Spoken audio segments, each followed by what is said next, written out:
Magandang reminder sa atin at the start of the year. Ang kanta ni Alisa, faithful he has been, faithful he will be. Gracious he has been, gracious he will be. Worthy he has been, worthy he will be. In 2026, wala pong day, wala pong time na hindi siya worthy of our love, of our devotion, of our passion. In fact, wala pong time in all of eternity, future, na ang Panginoon, He will cease to be worthy of our hearts, of our desires, of our love, of our affections. That will be my topic this morning. Hindi ko makita ang clicker.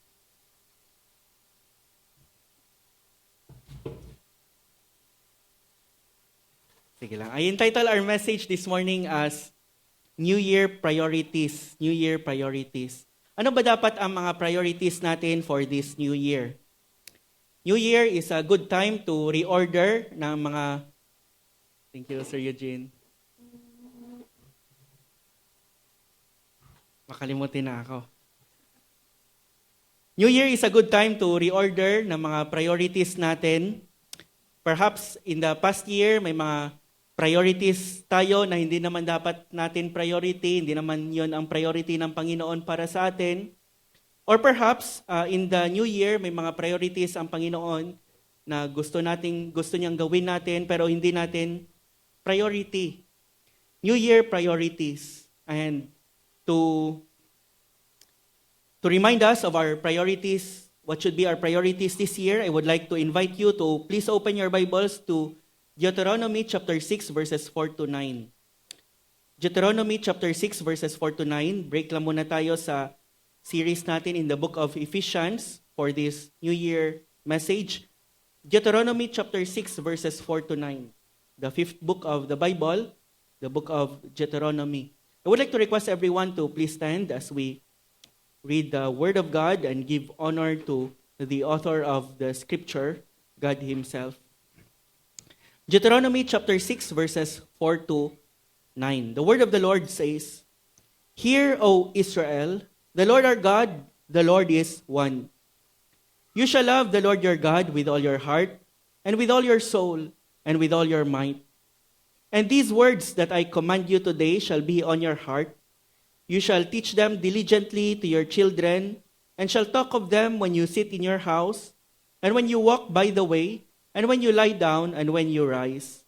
You shall bind them as a sign on your hand, and they shall be as frontlets between your eyes. You shall write them on the doorposts of your house and on your gates. Brothers and sisters, friends, this is the word of the Lord. Let's pray. Father, we believe these are your priorities for us, for your people. And we pray, Father, na ang priority niyo po, maging priority din po ng mga buhay namin. Help us, Lord, to prioritize what you prioritize. This year, help us to reorder our priorities at the beginning of the year so that we would not waste this year.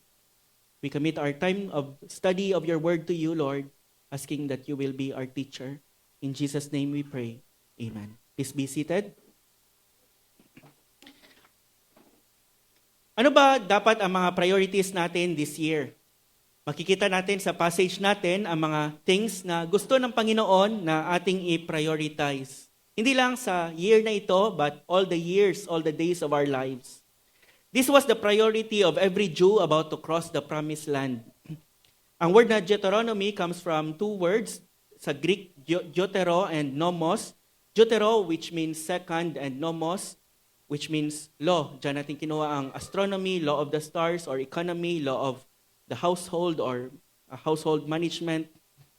Second law. Hindi ito bagong law na binigay ng Panginoon sa mga Israelites, but simply a reiteration of the previous law that He has already given. But binigay ng Panginoon, binigay nga lang niya sa new generation. Kung maalala ninyo, when the Lord sent the 12 spies to scout the land of Canaan, ang 10 nagbigay ng bad report. Sabi nila, napakalaki ng mga tao doon, hindi natin sila kaya. 2 lang ang nagsabi, we can do it, we can conquer the promised land, God will be with us, God has promised the land to us, He will give it to us, and so let's go. And the people of Israel, they grumbled, they murmured, and in fact, galit na galit sila kay Joshua at kay Caleb.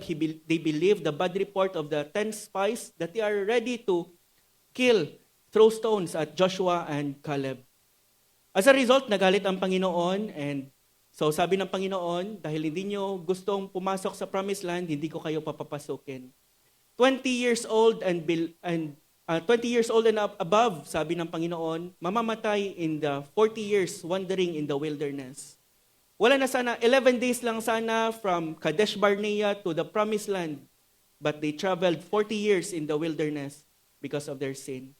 And as a result, a new generation stood at the edge of the promised land after the 40 years kasi namatay na lahat ng mga 20 years up doon sa wilderness. A new generation, some of them hindi nakakita ng miracles, ng pagpart ng Panginoon sa Red Sea. Some of them hindi nakarinig ng law na binigay ng Panginoon at Mount Sinai.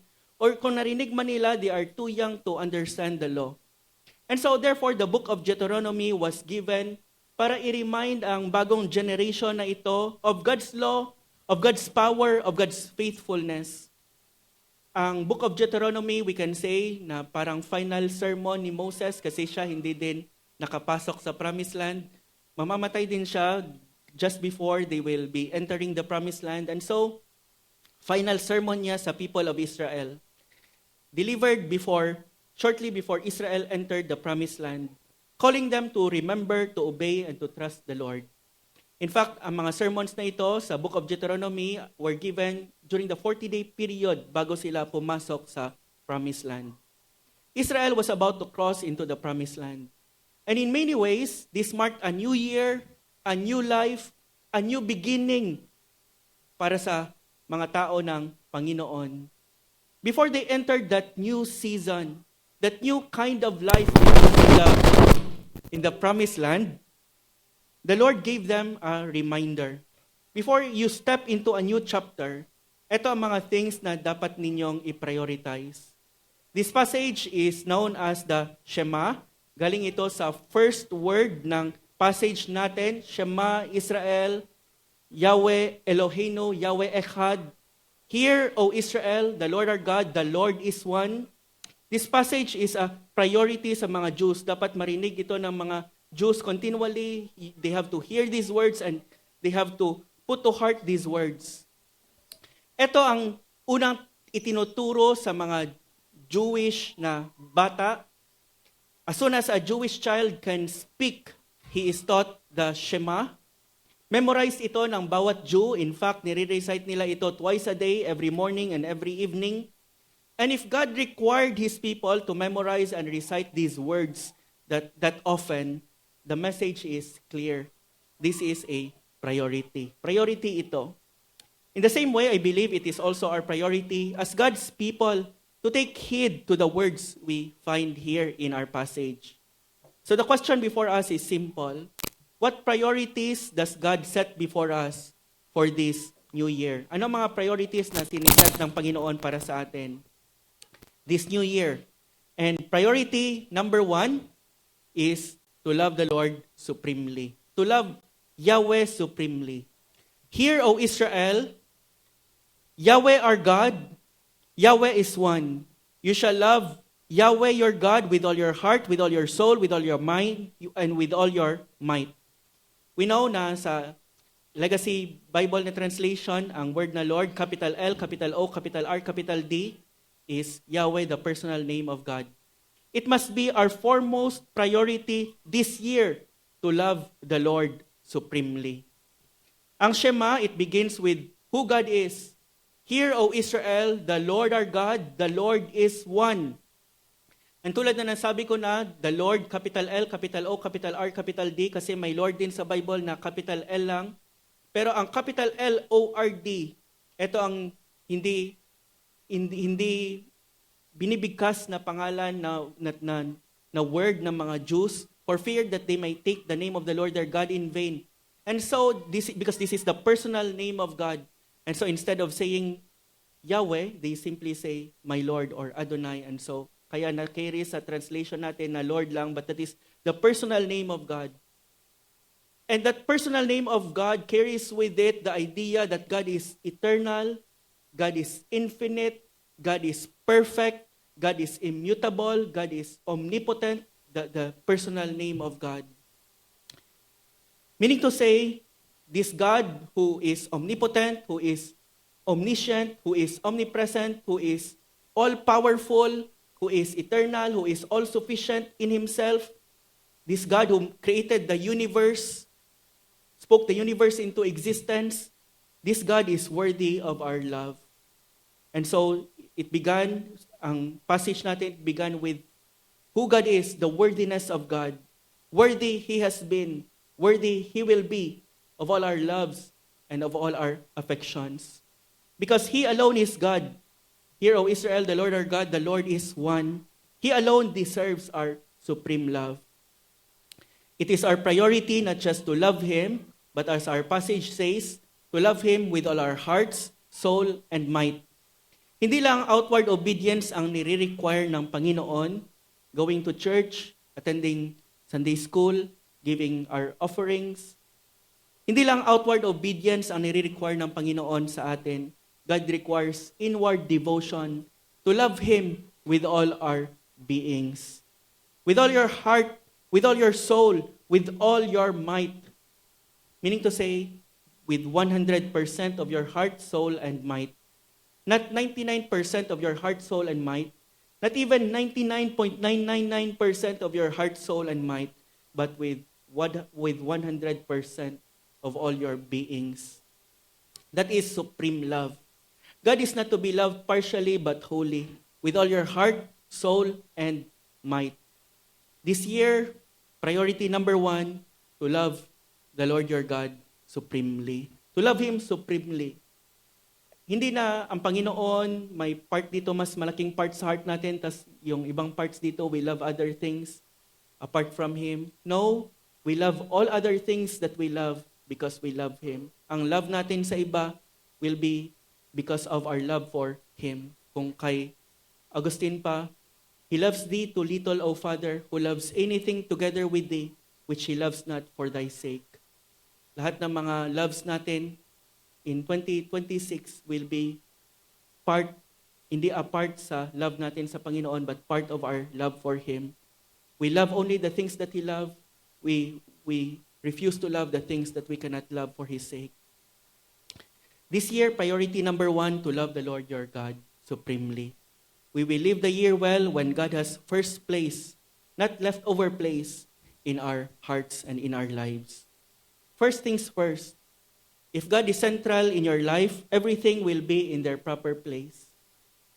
To use ng illustration ni Pastor John Piper, if ang Panginoon, like the sun, if He is in the center of the solar system, of the soul system of your life, all planets of your life will be in their proper orbits.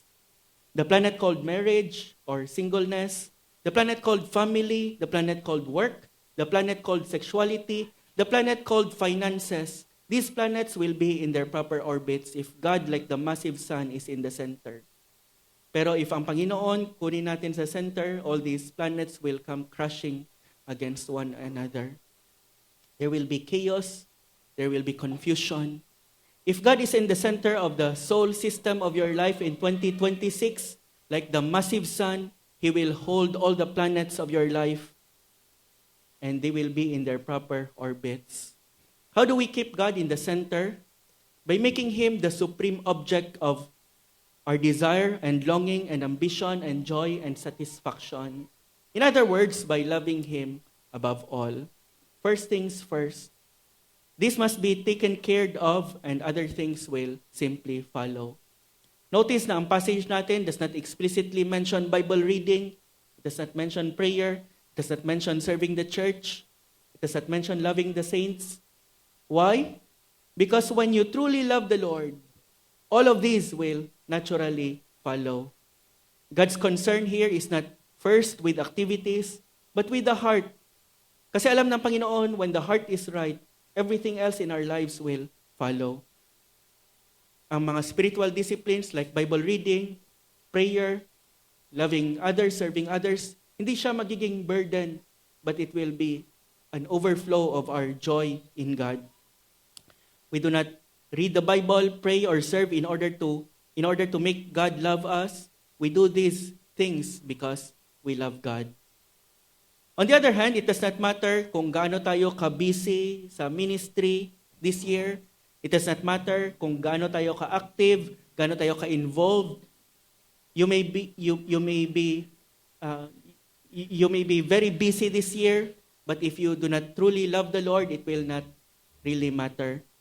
These things would not matter at all if hindi ang Panginoon ang sa heart talaga natin, driving us, motivating us, our love for Him. Si Jesus mismo, ni-rebuke niya ang church at Ephesus for this very reason.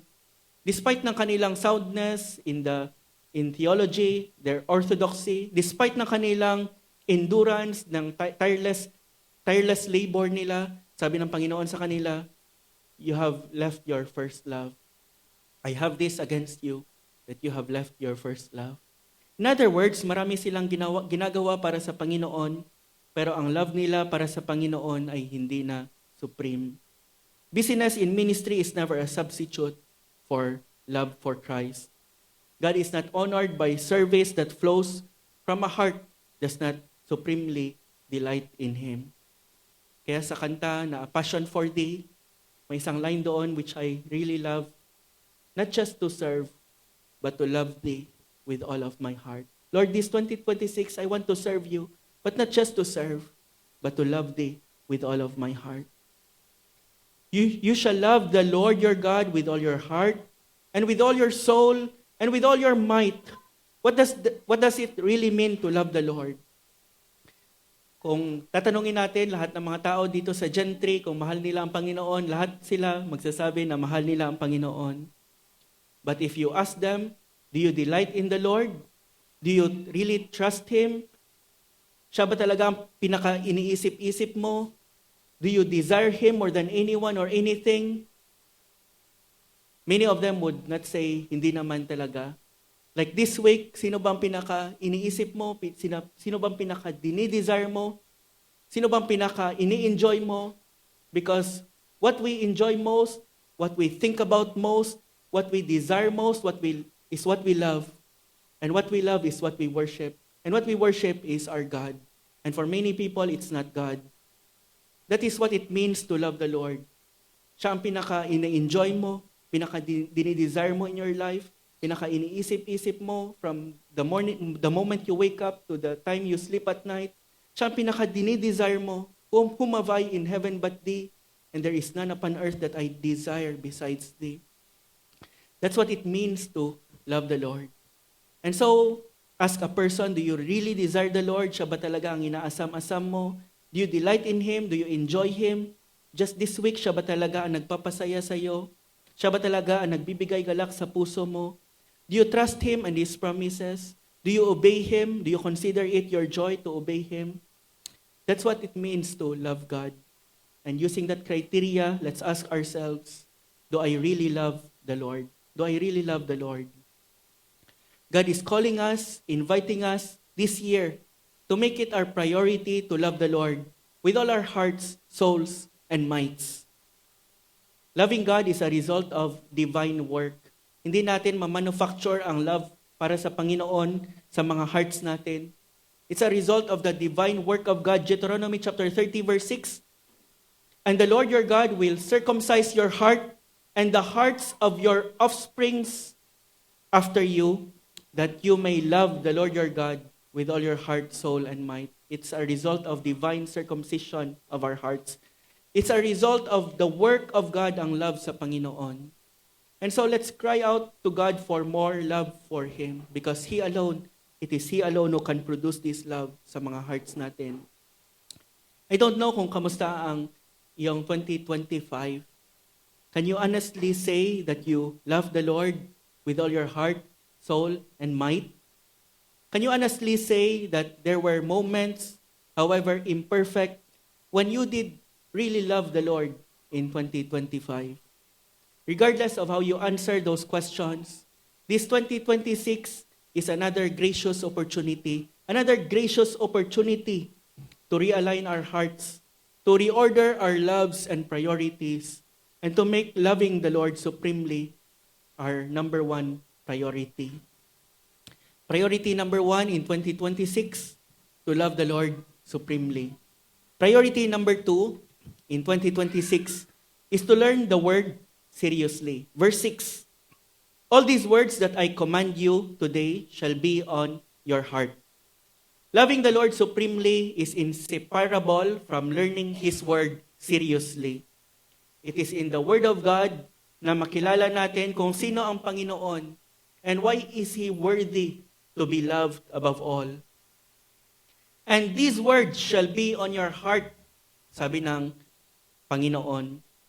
This is the Old Testament equivalent of Colossians 3:16. Let the word of Christ dwell in you richly. These words shall be on your heart. Notice that God does not say these words these words shall be on your minds, although that is also true, but it should not be just in our minds, but on our hearts.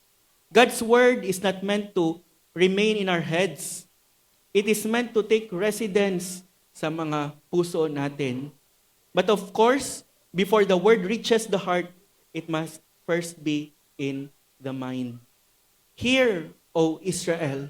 It begins with the ear, and then it moves to the mind, and then it should reach the heart. But it must not stop just in the mind. What is understood must become what is treasured in the heart.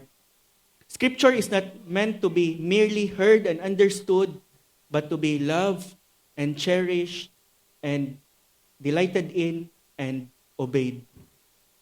To learn the word seriously means more than casual exposure or occasional reading of the Word of God.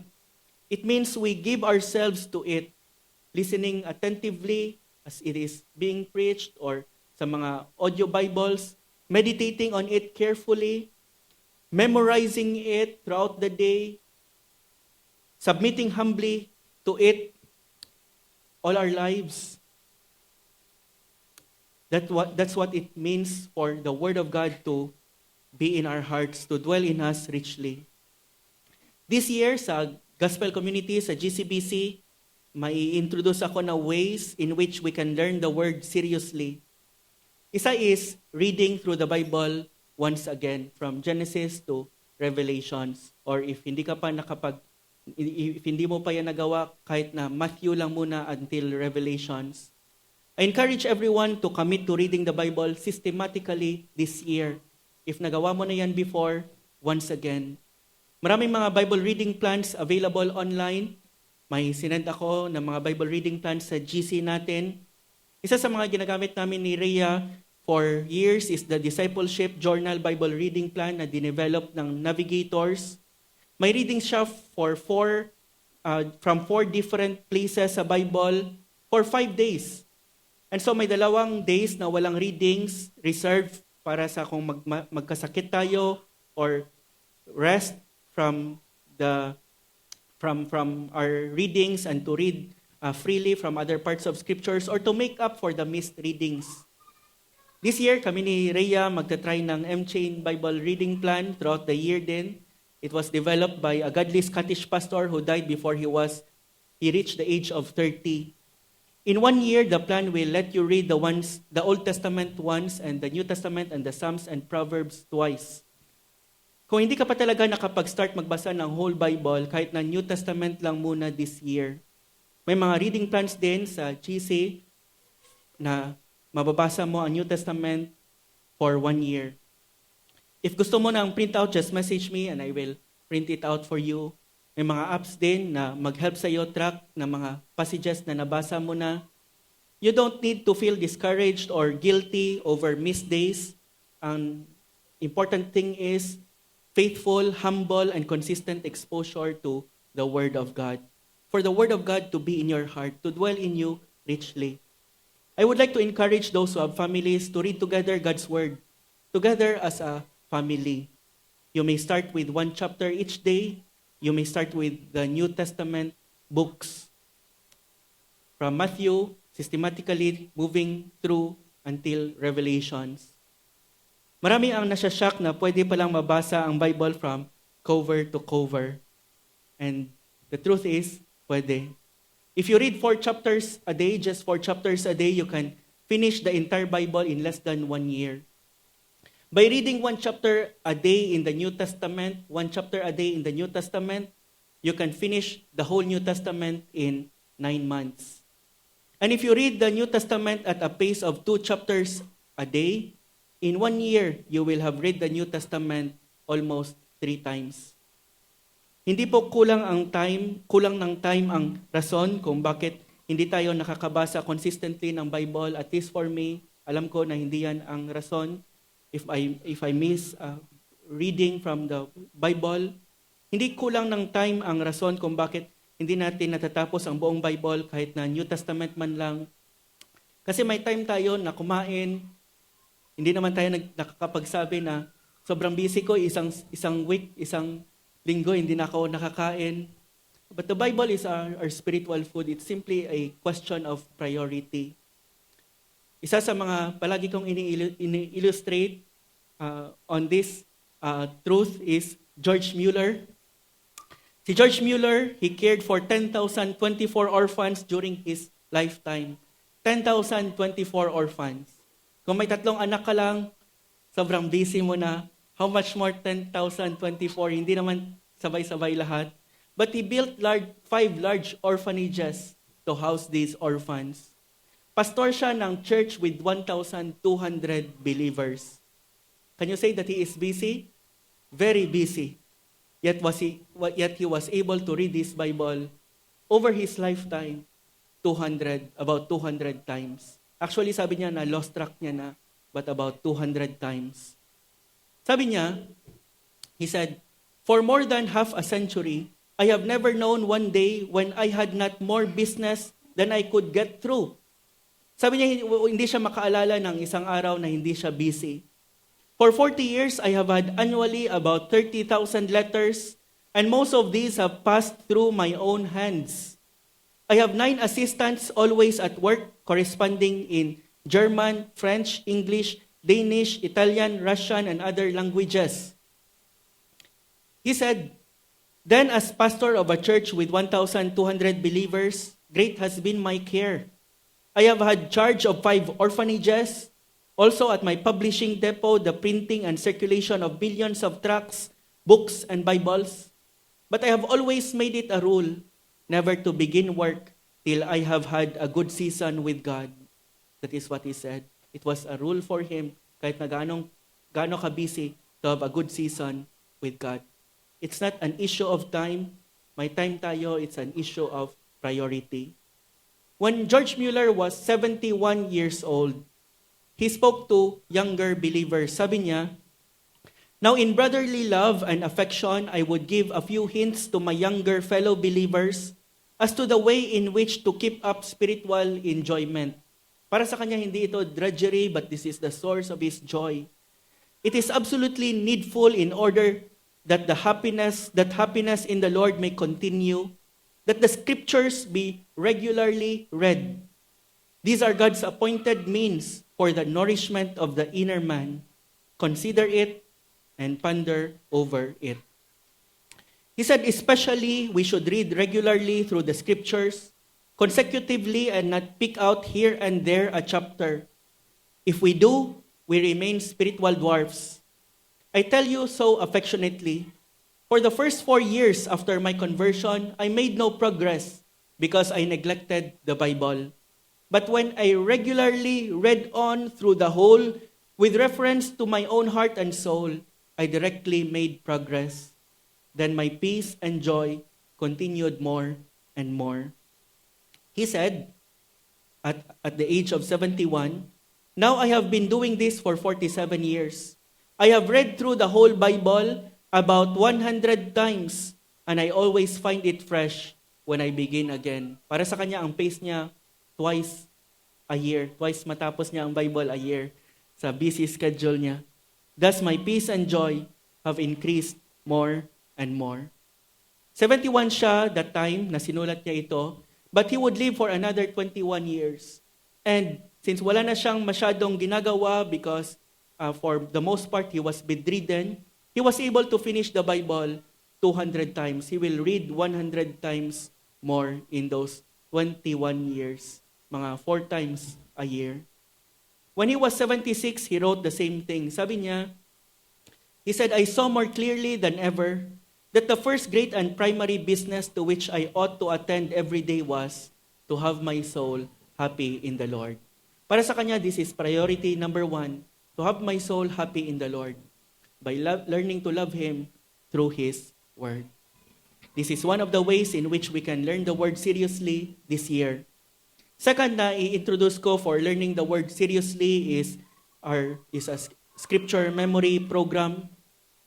This year, we will memorize 1 verse per week together as a church. We labeled it Gospel Swords. Every verse of the scripture is related to the gospel in some way. And the Word of God is like a sword. It is called the sword of the Spirit. We are gospel community and we should have gospel swords at all times. Ang subtitle niya is Fighter Verses for 2026. When Jesus fought with the devil, he had his sword ready. All 3 from the book of Deuteronomy.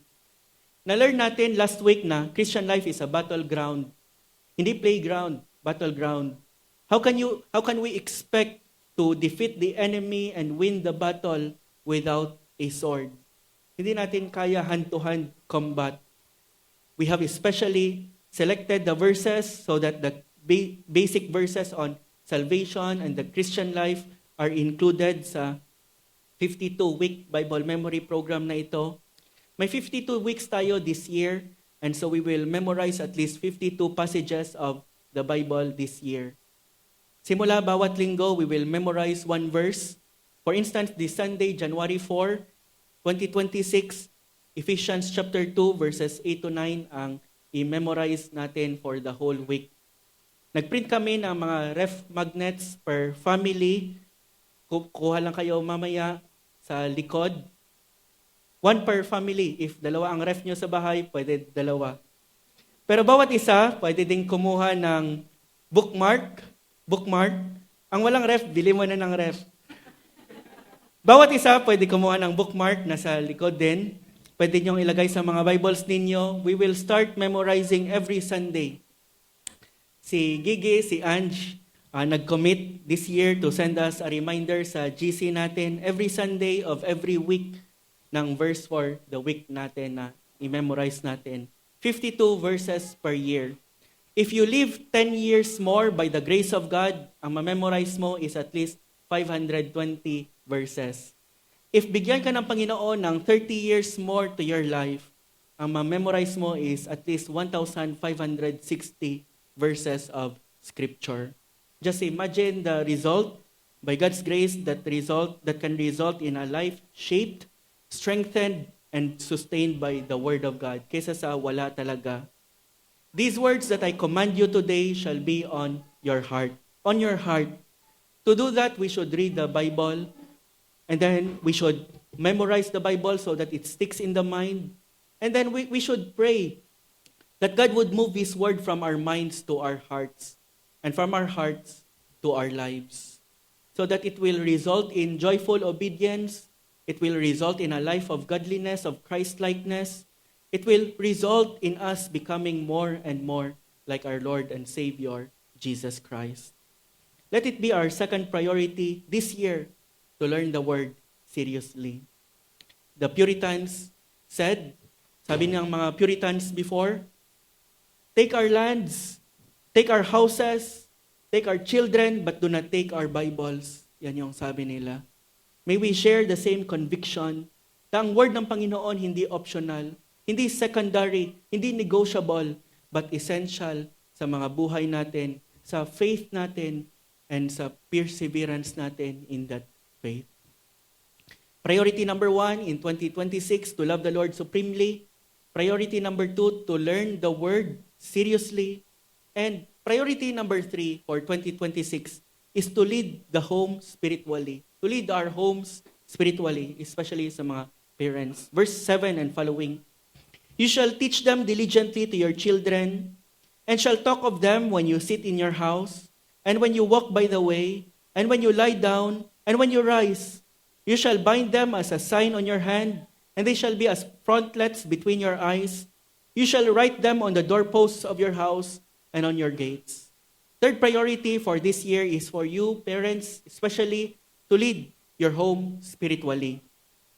To probe this passage, we will answer ang mga WAH questions from this passage. The first is who? Who should teach? You shall teach them diligently to your children. Sino ang nire-refer? Ang mga parents. You shall teach them diligently to your children the Word of God. Ang design ng Panginoon is that the home, not the church, but the home. The home is to be the primary classroom of faith. Ang design ng Panginoon is ang parents, ang primary teacher and discipler ng kanilang mga anak when it comes to the Word of God.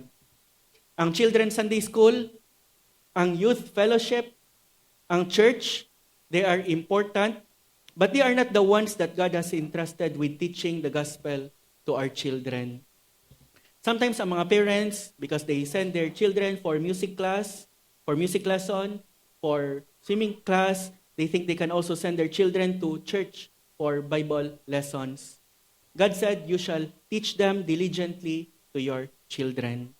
Lord willing, when we pick up our series sa Ephesians chapter 6, ma-learn natin na ang mga fathers especially, ang binigyan ng Panginoon ng task, ng command, to train their children in the ways of God. Fathers, do not provoke your children to anger, but bring them up in the instruction and discipline of the Lord. Ephesians chapter 6 verse 4. Very specific. May role ang mga wives, ang mga mothers in teaching the children the Bible, but fathers, do not leave the instruction of your children to your wives. Fathers, do not say, I have to go to work, I have to provide for the family. Fathers, your greatest responsibility under God in your home is to be the spiritual leader of your home and the primary provider of biblical instruction. You should teach them diligently to your children. Who should teach? Not the pastors primarily, but the parents. What to teach? The Word of God. You shall teach them diligently to your children. Teach what? Previous verse, verse 6. These words that I command you today shall be on your heart, and you shall teach them. Teach the word that you have placed in your heart. Teach the Word of God to your children. But be careful not to reduce Scripture to mere do's and don'ts, or you may end up raising a Pharisee. God's Word is not just about external behavior, but about a heart that loves Christ. Alam natin na ang Word ng Panginoon is about Christ. Alam natin na ang law hindi main thing sa Scripture. Ano ang function ng law? The law serves as a mirror for us to see kung gaano tayo ka-messed up, kung gaano tayo ka-dumi. And the law is our, sabi ni Apostle Paul, the law is our schoolmaster, our principal to lead us to Christ. And so teach the gospel of Christ to your children. Gospelize your children. Lead them to the Lord Jesus Christ. What to teach is the Word of God. Teach the Word of God. Teach your children English, good manners, math, grammar, but above all, teach the Word of God. When to teach? Sabi ng Bible, sinabi dito, when to teach. And shall talk of them when you sit in your house, and when you walk by the way, and when you lie down, and when you rise. When do you teach your children? Sabi ng passage natin, anytime and every time. Anytime and every time. When you sit, when you walk, when you lie down, when you rise. Lahat na time covered. From the moment you wake up, you get out of bed, to the moment you lie down, you should be on the lookout for opportunities to teach your children about God and His ways and His Word. The only time na hindi ka ina-expect ng Panginoon to teach your children is, if you are a parent, is when you are sleeping. Hindi ka ina-expect ng Panginoon na nagtuturo kahit na may mga times siguro that you dream about the Word of God and say it. But every waking time should be opportunities for teaching time. And shall talk of them when you sit in your house, and when you walk by the way, and when you lie down, and when you rise. and shall talk of them. Talk about the Word of God. Families seldom talk about the Word of God, even Christian families. Isa sa mga ways na magawa natin yan this year is for parents to ask the children about the verse for the week natin. But of course, ang parents muna, kasi yan naman talaga ang order, that the parents store the word in their heart and then give them to their children. To inquire, to ask them about the verse for the week, kung na-memorize na nila, may mga questions sila, explain something about the verse, if naiintindihan ba ng bata, and pray the verse with your child. Same din sa sermon every Sunday. You shall talk of them, sabi ng Bible, ng word ng Panginoon. And so parents, you ask your child, your children, nak, ano ba ang nag-strike sa'yo sa message kanina? Or nak, ano ba ang mga reflections mo? Ano ba ang prayer request mo with regards to the sermon kanina? Parents who do that are rare. Endangered species ang mga parents na gumagawa niyan sa kanilang mga anak. They are 1 in 1,000. And may it be dito sa GCBC, sa gospel community, they would be common. When, anytime can be teaching time, sabi ng passage natin. But of course, it does not mean na anytime pwede, wala na tayong regular time for teaching.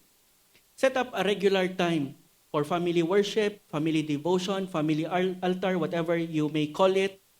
A time for singing some songs. Ngayon, pwede naman na sa YouTube, sa Spotify, you read the Bible, and then you pray together. It does not need to be long.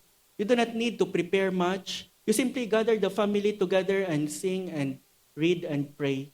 You don't have to be a spiritual expert to train your children.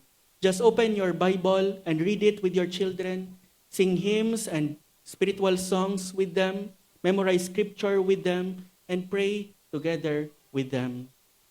This year, i-follow namin ni Rhea ang practice ni na Kuya Sam and ng family niya to read the M-Chain Bible Reading Plan for families sa devotion namin ni Rhea. Ang M-Chain Bible Reading Plan, may 4 columns siya corresponding to different parts of the scripture. And ang first 2 are family readings. The last 2 are secret readings, meaning to say personal readings, pero they labeled it as secret, that you read it alone. Pero ang first 2 is family readings. Sa this year, starting sa January, ang reading sa family is Genesis and Matthew. And so, there should be regular times. When do we teach? Anytime and at regular times.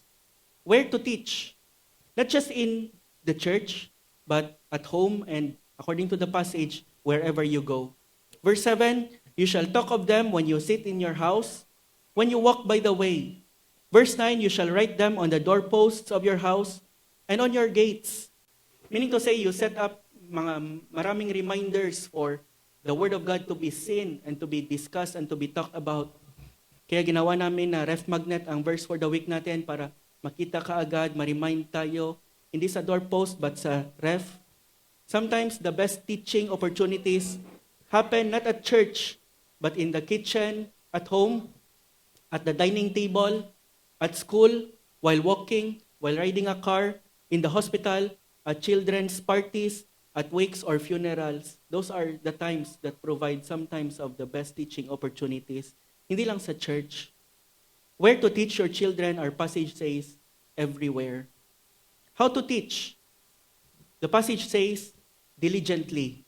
Verse 7, you shall teach them diligently to your children. Ang Hebrew word may idea of repeatedly. I-repeat diligently, repetition of the Word of God. We learn by repetition. And so teach your children diligently, repeatedly. How do we teach? Not just diligently, but our passage also says, formally and especially informally. Informally. Sabi ni Moses, when you rise, when you sit, when you walk, when you lie down. Hindi ito regular na Bible study lang in which nakaupo ang lahat and then you teach. That language gives us a picture of informal, everyday teaching. Teaching that happens in the ordinary rhythms of life. This is how Jesus Christ discipled His disciples. Not primarily in a classroom setting na nag-teach si Jesus Christ sa kanila with chalk and whiteboard and blackboard, but along the road, at a table, during a feast, during weddings, in gospel conversations, and through real-life situations. Before the Last Supper was finished, nabigla ang mga disciples, kumuha lang kaagad si Jesus Christ ng basin at towel and washed the disciples' feet and taught them a lesson of feeling a need and of humility. That is how Jesus often discipled his disciples, by weaving truth into everyday moments, kahit na ordinary moments of everyday.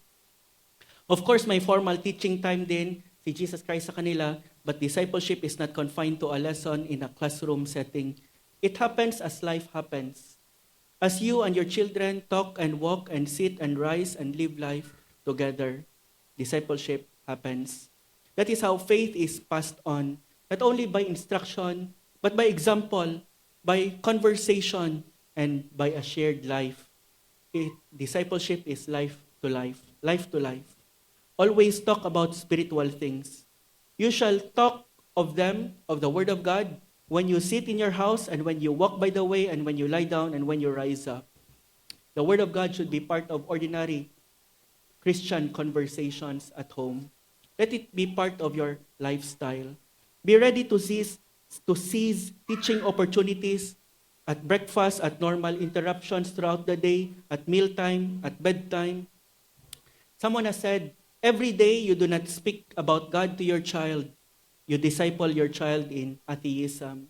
Every day you do not speak to your child about God is a day you disciple your child in atheism.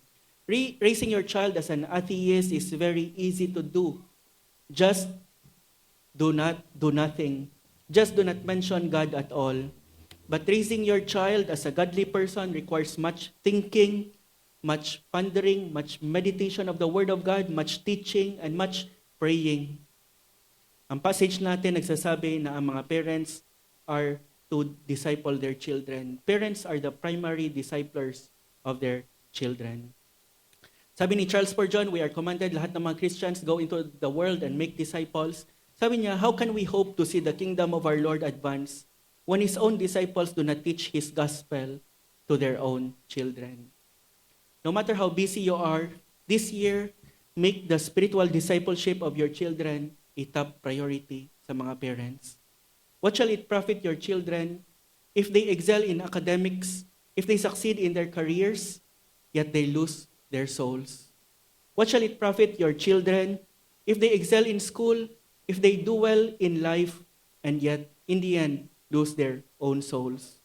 Make the spiritual discipleship of your children a top priority in 2026. This might mean giving up some good things in order to give place for God's best. May window of time lang ang mga parents to teach their children. Darating ang time, short ang window na yan, and darating ang time in which it will be hard if not impossible to teach your kids. And so seize that time to teach them about God and His Word and His ways. May isang father nag-promise sa kanyang mga children that he would take them to circus that day. Later, the mother overheard ang father on the phone talking sa kanyang boss, discussing an important matter at the office. After the call, the father explained na uunahin niya muna ang promise niya sa kanyang mga anak. The mother said, "The circus will come again, right?" Sabi ng mother. The father replied, "Yes, it will, but their childhood will not." Yes, it will, but their childhood will not. May window lang of opportunity in which you have been given an opportunity by God to teach and disciple your children. Sa mga singles, teach or disciple a younger person this year. And if the Lord will give you a family one day, you will be better equipped to disciple them. Tulad ng mga Israelites, this year we are to cross into a new uncharted territory. We call that 2026. Like the Israelites, we must have these 3 priorities as well. Number 1, New Year priority, to love the Lord supremely, to learn the Word seriously, and to lead the home spiritually. If hindi ito ang priorities mo this year, you will waste your year. It doesn't matter kung ano ang ma-accomplish mo this year. If hindi mo ito magawa, you will just end up wasting your year. It does not matter how much you accomplish or how productive your year may seem. If you fail to love the Lord supremely, to learn His word seriously, and to lead your home spiritually, then despite of all your achievements, your year will have been wasted. Hindi mo na-align ang mga priorities mo sa priorities ng Panginoon, your year will be wasted. May this year not be a wasted year because God's priorities have been our priorities. And by God's grace, we can have hope that we can do all this because of the Spirit living in us and because of God enabling us. If you are here at wala ka pang relationship sa Panginoon, you do not love Him at all, walang desire sa Kanya, walang enjoyment sa Kanya, maybe you come to church pero hindi naman siya talaga ang pinaka-desire and priority mo sa life mo, be reconciled to God. That is your first priority this morning. The good news is that Jesus Christ is the one who perfectly fulfilled what the law of God commanded us. We are commanded to love the Lord with all our heart, soul, minds, and strengths, and we have failed in fulfilling that command. But Jesus Christ has loved God perfectly, and yet He died on the cross for those who failed to love God, so that He will be able to pay for their failures and sins, and He will be able to give them His perfect righteousness.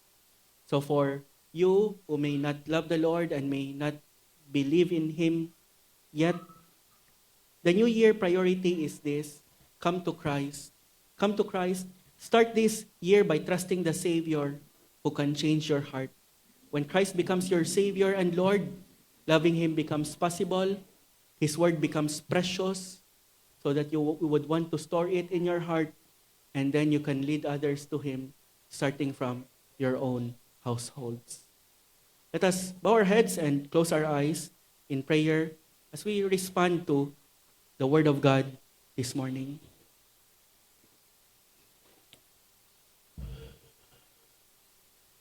Father God, we admit when face to face with the mirror of your word, how we have failed. Many times and in many ways, we have failed to love you. We have failed to treasure and store up your word in our hearts that we may not sin against you. We have failed to teach others about you, especially those of our own household. But we thank you, Lord, that you in your grace stands ready to forgive and to enable us to fulfill what you command. Lord, this 2026, we want these to be our priorities. We want, Lord, to love you with all our heart, soul, and might. We want, Lord, to have your word dwell in us richly. And we want, Lord, to teach the younger ones, our children especially, to love you, to obey you, to follow you. Lord, help us do that by your grace. We admit on our own, we can do nothing. We are incapable, but we thank you, Lord, that you who live in us, you are not just with us, but you are living in us. And you, O Lord, who lives in us through your Spirit, will enable us to do these things that you command us to do, to prioritize the things that you want us to prioritize. In your name, Lord Jesus, we pray. Amen.